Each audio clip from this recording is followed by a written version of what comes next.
Okay, we're holding over here towards the end of Rav Chaim Kanievsky's explanations of TEFILLAH and the importance of following what it's the proper conduct in the shul. And as I mentioned yesterday, that we have to give the preface that there's a lot of starke inyanim, a lot of very fiery ideas that he speaks about. For those of you that haven't been with us the last few weeks, but we're learning all of it, so you came at the most exciting time. But it reminds me of many years ago, I used to daven in a certain shul where it was a kiruv-oriented shul. That's what the whole crowd was. There would be Mekarev, a lot of Bali Tshuva, and the Rav was a very warm, vivacious man who was always working to show everybody how much he loved them.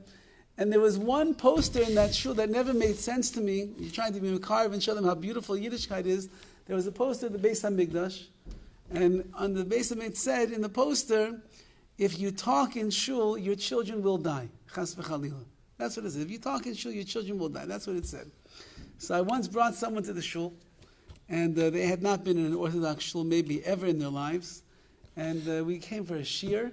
And by the time we got there, it was very crowded. And we sat down, and the only seat that was available was the seat right underneath that sign.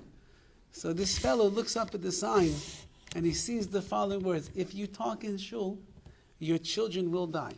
He said, wow, that's very encouraging about this religion over here. So I'll just share with you before that we're not far off what Rav Chaim Kanievsky is going to say. Because of the Sefer Hagan, there's a Sefer called the Sefer Hagan that's quoted by the Magen Avram. And he writes, V'chol Adam Ya'amin. Every person has to believe. Shahadalus v'yakrus, the rise and the rise and the poverty that we find in inflation and commodities in the world that we see going on today. Umisas banav, or God forbid, the death of one's children. Chas v'shalom boim la'adam, they come upon a person. Ve'ein lo yatzlacha b'masa matan shaloi, he will not have success in his business. Ba'avur she'eino mispala b'mokum kavur, because he doesn't pray in a makom kavur, in a fixed place. We spoke about the importance of, number one, of course, being in shul. And we spoke about the importance that in the shul, a person should have a place that is their makom kavur, where they create their conversation and their relation with HaKadosh Baruch Hu. So therefore, the Sefer Hagan writes, it's so severe and serious that chas v'chalila, terrible things can happen. V'im chas v'shalom ispala v'yechida v'beisai. If God forbid a person davens by themselves in their home, they don't come to shul, as a mevi atfila dugmas hakorban l'shedim. Your prayer becomes like a korban, like a sacrifice that you're bringing to shedim, to demons. V'chayev gam ken kares bar minon, and a person also deserves kares. The way that Rav Chaim Kanievsky understands it is that a person will die, God forbid, prematurely. A heavenly death will come upon them in a way that's unexpected. But even if the person lives, he davens in his house by himself all the time. And even if he lives, he doesn't get kares. He continues to live. And while he's alive, he keeps davening in his house. Baruch Hashem, he's davening.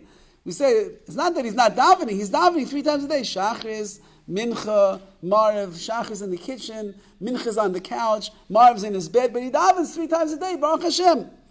So he didn't get the punishment of kares. He's still alive.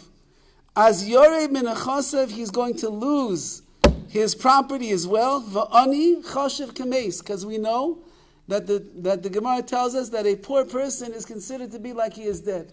Poor person has no money, they can't give, they can't take care of others, they're totally dependent on other people.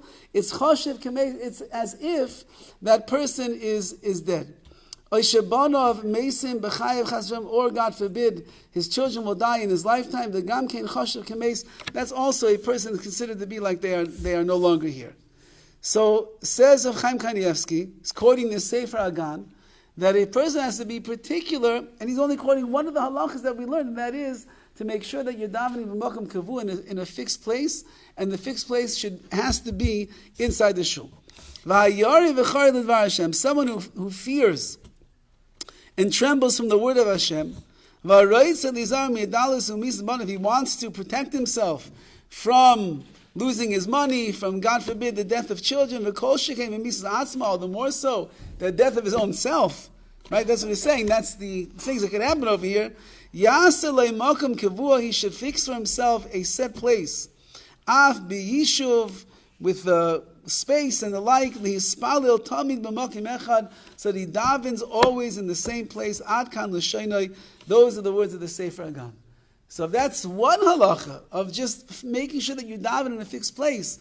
But again, that comes along with everything else. It's in shul, and it's with the proper decorum, and it's the proper dress, and the way that we talk, and the way that we are involved, and the things that we're doing. We're paying attention to HaKadosh Baruch Hu because we're standing over here before the King. Umuvan shekol anal b'mokem shein oines. All of this, says Rav Chaim Kanievsky, is understood.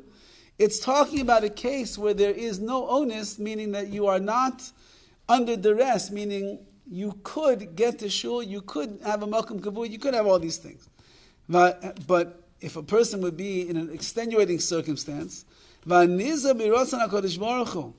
says a beautiful idea. If you are careful to follow the ways of Hashem, and you are careful to guard, you are careful to do the rots and the will of Hashem, so then HaKadosh Baruch Hu mishamroi af ma'inis. Hashem will guard you and protect you, that an extenuating circumstance should not come up so that you'll have a problem making it to davening and doing it in the right way. Like it says in the Gemara, has anybody who places their pathways in this world, they will merit to see the Yeshua, the salvation of HaKadosh Baruch Hu. Shenema, like it says, V'sam derech er'enu v'yesh Elokim. Like it says in the Pasuk in Tehillim, someone who orders his ways, says Hashem, I will show them the salvation, I will show them the salvation of HaKadosh Baruch Hu himself. So it could be the pshat is that if a person places their ways before them in this world, which means that they do things in the way it's supposed to be done, Zaycha v'raya, they are Zaycha right now. It's the Hoive, it's the present form in the grammar. Zaycha v'raya, you will see right now, B'shuasa shel HaKadosh Baruch Hu, right now in your life. You don't have to wait till Olam Haba. You don't have to wait till the world to come. Right now in one's life, you will be Zaycha, you will merit, and you will see the Yeshuas, you'll see the salvations of HaKadosh Baruch Hu. What's the salvation he's saying? That so many times you want to do things, want to do mitzvahs, want to come to davening, want to go learn, want to go to a shir, want to do chesed, want to do all these things, and something always comes up. Just as we're about to leave the house, someone sends the TikTok video of the century, we can't leave. What are you supposed to do? Says Rav Chaim Kanievsky, the way that you look at this Gemara is that if a person guards the word of Hashem, HaKadosh Baruch Hu will remove the things that get in your way and hold you back and prevent you from doing the Ratzon Hashem itself. So the traffic will open up, your wife will send you out of the house, all the different things that will happen in order, be'ez Hashem, that we can fulfill HaKadosh Baruch Hu's will.